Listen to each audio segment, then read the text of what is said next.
Danny Segura for MMAfighting.com here alongside Scott Coker, Bellator president. Scott, tons to talk about, right? Lots of going on in the promotion.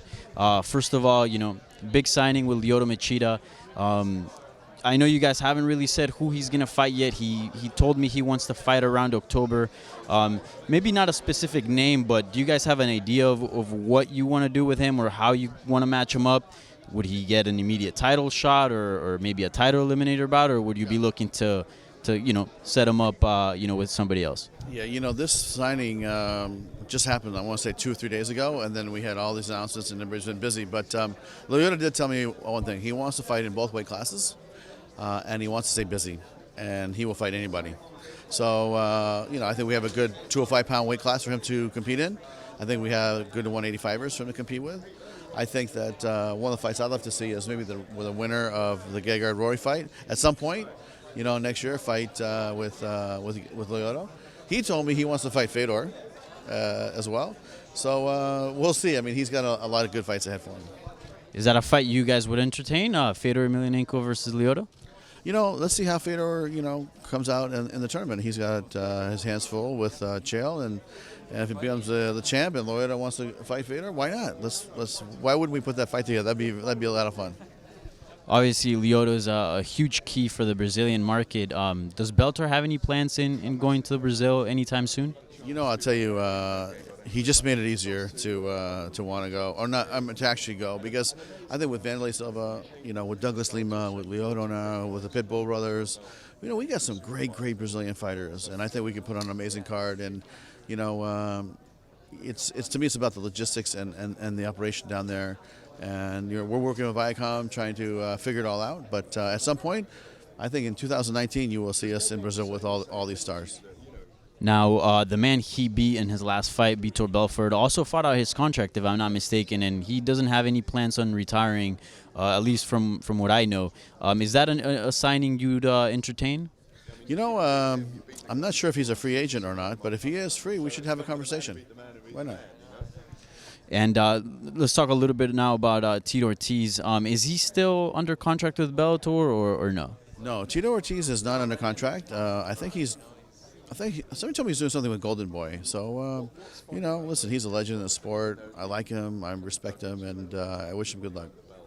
Yeah, I believe Golden Boy's trying to put together, or at least from what we've heard, Chuck Liddell versus Tito Ortiz. What do you make of that matchup? There's been a lot of controversy surrounding it.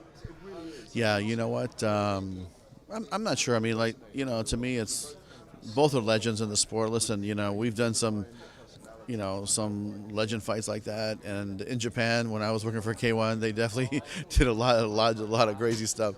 But how I can answer that is this: if they did fight and they do put it together, I'll watch. I'll be in the front row cheering him on. So to me, I will be there supporting him. And now, can you tell us anything about the welterweight tournament that you guys announced? First of all, what was the reason behind that? Was it to find the next contender? Was it to give it some time, for the Rory and Gegard fight to play out? Why did you guys decide to put that together? You know what? That actually was on the books like way before we put this Rory with Gegard fight together. Thinking forward, and the relationship with the Zone just sped it up to launch on September 29th, which I thought that'd be a great fight, quarterfinal round or quarterfinal round to do it. But when I think about who will invite, what will be the rules? Will Rory fight? Rory not fight? In it. These are all the things that we'll have answers for you probably in July, in the middle of July, because we do have Ed Ruth fighting this weekend. He's definitely somebody that we're looking at to invite into this tournament. And then Kreshkov's fighting in July in Rome. So we're going to let those fights play out, and then I think here in New York we'll have another press conference with our welterweights and all 8 of them, and we'll bring them in and we'll let them have their own press conference and its own event, because really it's going to be a year-long tournament like the heavyweight tournament. And I think everybody appreciates the heavyweight World Grand Prix that we put together. It's been a rating success for Bellator and for Paramount. It's a good piece of business for us internationally, and our sponsors loved it. And so to me, the fans loved it, the sponsors loved it, international TV distribution partners loved it. So, it's just something we needed to do. I know you guys don't have, obviously the participants set yet, but could you tell us at least who are some of the guys that you're eyeing to get in there, or at least some of the guys that you've reached out, if you have? Well, you know what? We haven't talked to any fighters yet. We haven't invited any athlete yet. But, you could probably think about who are top guys. I think we have some of the best welterweights on the planet. And, I can tell you one name. Let's say Douglas Lima will be invited to our tournament, being the former champ. So that's all I like to say about invitations. Cool. Now, one last thing for me. Another guy that's out there that I believe he left the UFC already. That's Josh Barnett. He fought in Strikeforce, so you guys obviously have some history together. Is that somebody you'd be looking to sign? Yeah, we're talking to his manager now, actually, and we'd love to have Josh on our roster, fighting some of our heavyweights that we have, and I think he'd be a good fit.